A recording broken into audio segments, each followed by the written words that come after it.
CNN,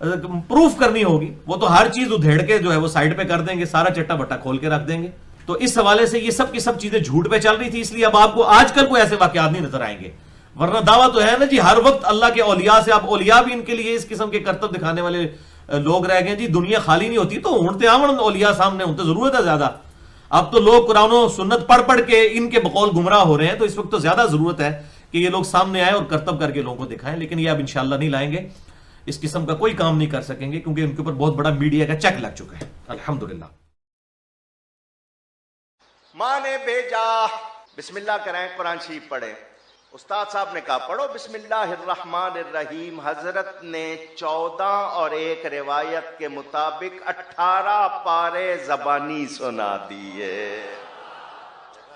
وہ استاد کہنے لگا یہ بچہ پڑھنے آیا ہے یا پڑھانے آیا ہے؟ ہیں؟ ماں بھیج رہی ہے بسم اللہ کراؤ، اس کو 18 پارے یاد ہیں. ادھر بچہ کہہ رہا تھا استاد جی پہلا پڑھا ہوا تو سن لو. پیغام بھیجا ماں کے پاس، یہ ماجرا کیا ہے؟ تم نے بھیجا بسم اللہ کے لیے، اس کو 18 پارے یاد ہیں.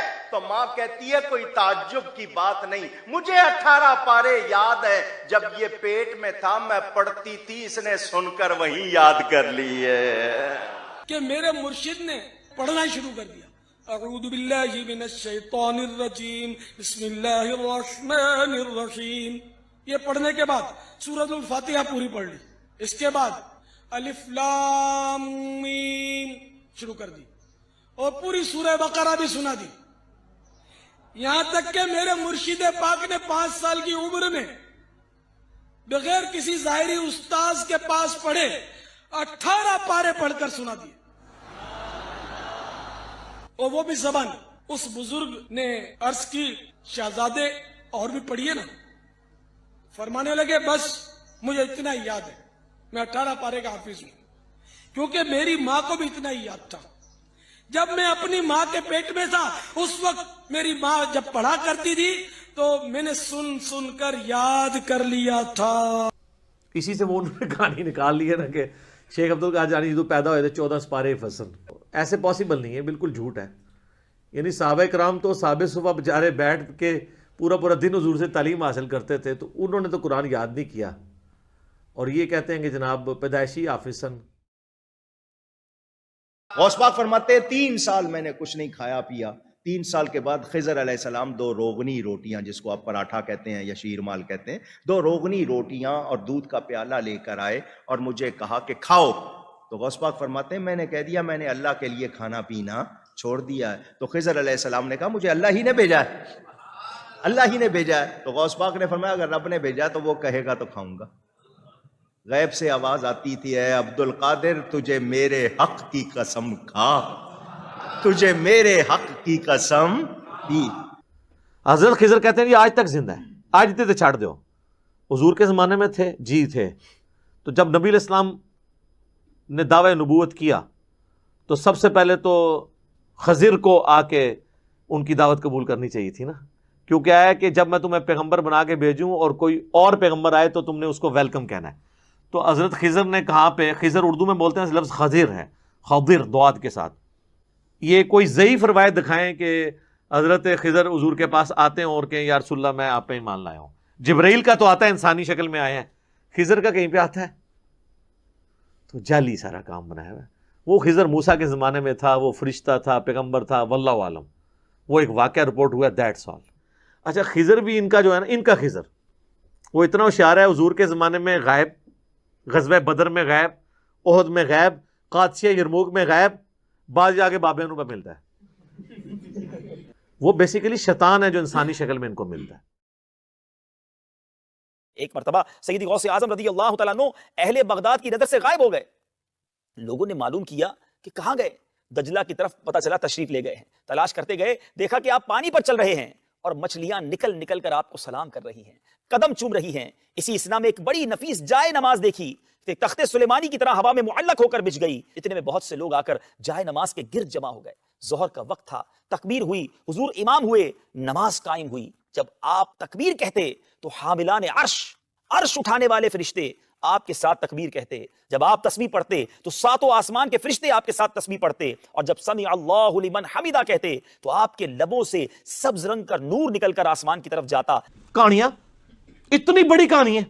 اور میرے بھائیوں، میں نے آپ لوگوں کو کئی بار بتایا کہ حضرت معاویہ رضی اللہ تعالیٰ عنہ جب حضرت عمر کے دور میں گورنر بنے تو رومن امپائر کے ساتھ جنگیں جاری رہتی تھیں، تو وہ سمندروں میں ان کی بہت بڑی یعنی آرمی موجود تھی، بڑے بڑے بحری جہاز تھے۔ تو حضرت معاویہ نے حضرت عمر کو خط لکھا کہ آپ مجھے اجازت دیں میں بھی ایک بحری بیڑا تیار کروں۔ تو حضرت عمر نے کہا بھئی میں تمہیں اجازت، میں یعنی اپنے ساتھیوں کی لائف سٹیک پہ لگا کے، رسک پہ لگا کے میں بحری بیڑا بنانے کی اجازت نہیں دوں گا۔ یعنی صحابہ کرام کے تو کہیں دماغ میں نہیں سن کہ بابے سمندر تو ٹور بھی لیندے نے۔ احمد انہوں نے دسنا چاہ رہے ہیں کہ کتنی بڑی کہانی ہے۔ پھر حضرت عثمان کے دور میں دوبارہ سے ریکویسٹ کی گئی تو حضرت عثمان نے پھر ان کو اجازت دی اس حوالے سے کہ بحری بیڑا، پہلا بحری بیڑا پھر حضرت عثمان غنی رضی اللہ عنہ کے دور میں تیار ہوا ہے۔ اس کی میں نے انجینئرنگ کی ہے کہ صحابہ کرام علیہم رضوان، ان کو تو یہ وہم بھی نہیں تھا کہ سمندر کے اوپر چلا جا سکتا ہے۔ وہ کہتے ہیں بندے کے مروان لگے ہو، وہ کہتے ہیں بسم اللہ پڑھی تے پانی اتنے ٹورنا شروع کرتا۔ سر پانی چھڑ دو، میں تو ایتھے ایک نالے تو کوئی ٹور کے تہاڈا کوئی بزرگ دسے بسم اللہ پڑھ کے۔ بلکہ کئی بزرگوں کو تو تیراکی نہیں آتی ہوگی، ان کو تو آپ 8 فٹ پانی میں بھی ڈال دیں تو یہ زندہ نہیں باہر نکل سکتے۔ ایک شخص آپ کی بارگاہ میں آیا، اس کا نام بھی لکھا ہے کہ ابو سعد عبداللہ بن احمد بن علی۔